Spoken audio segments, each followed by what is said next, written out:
Assalamualaikum warahmatullahi wabarakatuh. Anak-anak semuanya, selamat bertemu dengan Bu Us. Semoga hari ini kalian dalam keadaan sehat walafiat. Tetap semangat sekolah, tetap semangat belajar, tetap semangat untuk melakukan aktivitas hari ini. Anak-anakku, kita akan belajar tema 1, subtema 1, muatan bahasa Indonesia. Dengan kompetensi dasar, menentukan pokok pikiran dalam teks lisan dan teks tulis. Anak-anakku, setelah kalian mempelajari materi ini, diharapkan kalian dapat 1. Menentukan isi pokok pikiran atau ide pokok setiap paragraf dalam bacaan secara tepat. Kedua, siswa dapat mengembangkan ide pokok menjadi paragraf yang runtuh. Nah, anak-anak semuanya, mari kita lihat apa itu paragraf. Paragraf ini adalah contoh paragraf. Nah, di dalam paragraf ini terdapat kalimat utama dan kalimat pengembang. Ini yang menjadikan kalimat utama. Persendian adalah persambungan antara dua tulang atau lebih. Itu yang menjadi kalimat utama. Yang menjadi kalimat pengembang adalah kalimat-kalimat setelah kalimat utama. Itu menjadi sebuah paragraf. Nah, sekarang kita lanjutkan. Apa kalimat utama itu? Kalimat utama adalah kalimat yang di dalamnya terdapat gagasan pokok, ide pokok, atau pokok pikiran. Nah, anak-anak, kalian gak usah bingung. Pokok pikiran, ide pokok, dan gagasan utama itu adalah kata yang sama. Sehingga kalau dikatakan ide pokok, pokok pikiran, gagasan pokok itu adalah sama. Nah, di mana letak kalimat utama? Nah, kalimat utama bisa terletak di satu awal paragraf. Sehingga paragraf itu disebut dengan paragraf deduktif. Nah, yang kedua, kalimat utama bisa terletak di akhir paragraf. Paragraf itu dinamakan paragraf induktif. Yang ketiga, paragraf bisa terletak di awal dan akhir paragraf. Sehingga paragraf itu dinamakan dengan paragraf campuran. Kita lanjutkan. Kalimat utama.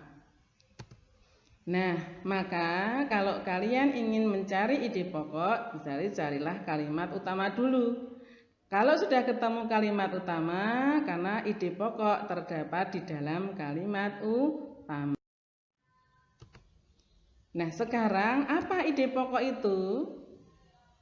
Pasti kalian sudah tahu kan, di kelas 4 sudah pernah disampaikan. Ide pokok adalah gagasan yang menjadi pokok pengembang suatu paragraf. Nah, contoh. Ini ada sebuah paragraf.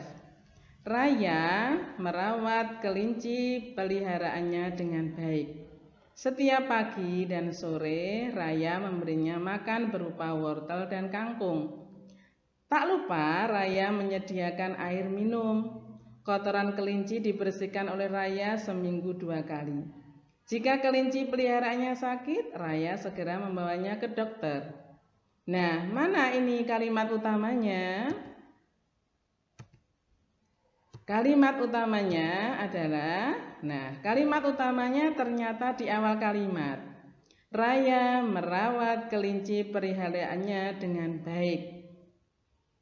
Nah, kalau kita cari pokok pikiran atau ide pokoknya kita ringkaskan dari kalimat utama. Kalimat utama, Raya merawat kelinci peliharaannya dengan baik, sehingga ide pokoknya atau pokok pikirannya menjadi Raya merawat kelinci dengan baik. Nah, itu anak-anak cara mencari ide pokok. Jadi ide pokok berada di dalam kalimat utama. Nah, untuk menuju ide pokok tentunya kalian harus tahu langkah-langkahnya. Langkah apa yang harus kalian lakukan untuk menentukan ide pokok? Yang pertama, bacalah paragraf dengan seksama. Kalian harus membaca paragraf dengan seksama, teliti.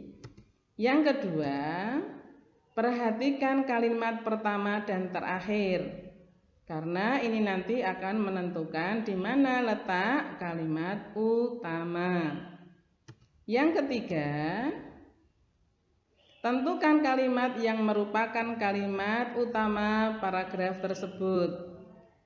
Yang keempat, ide pokok dirumuskan dari kalimat utama paragraf tersebut.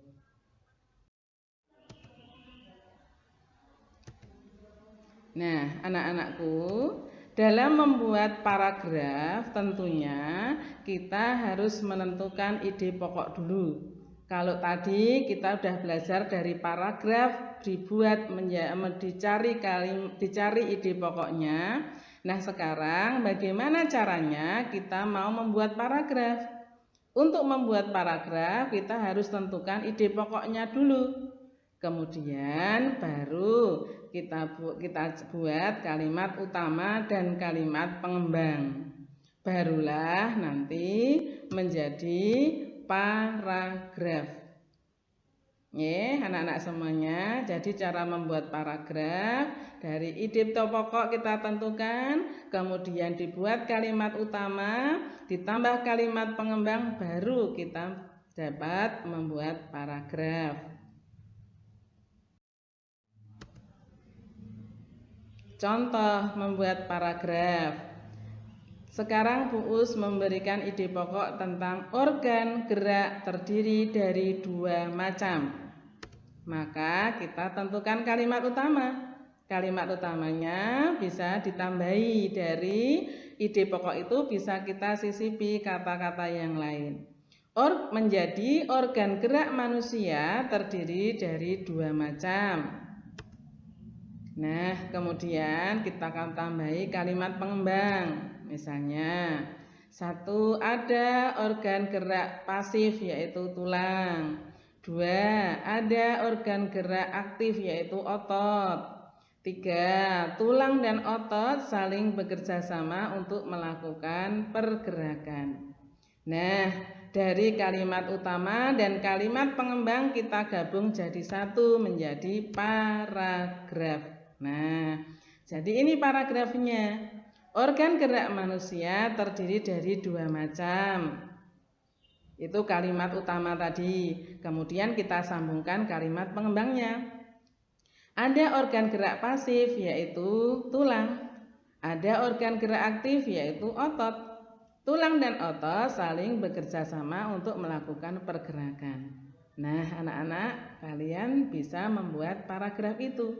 Kalimat pengembang diperbanyak, nanti paragrafnya menjadi paragraf yang gemuk atau yang banyak.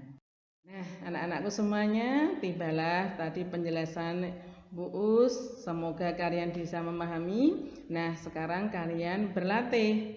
Ayo berlatih, silahkan kalian kerjakan latihan yang ada di buku teks tematik terpadu 5A. Halaman 10 sampai 11 nomor 1 sampai 5. Kerjakan di buku tulis kalian.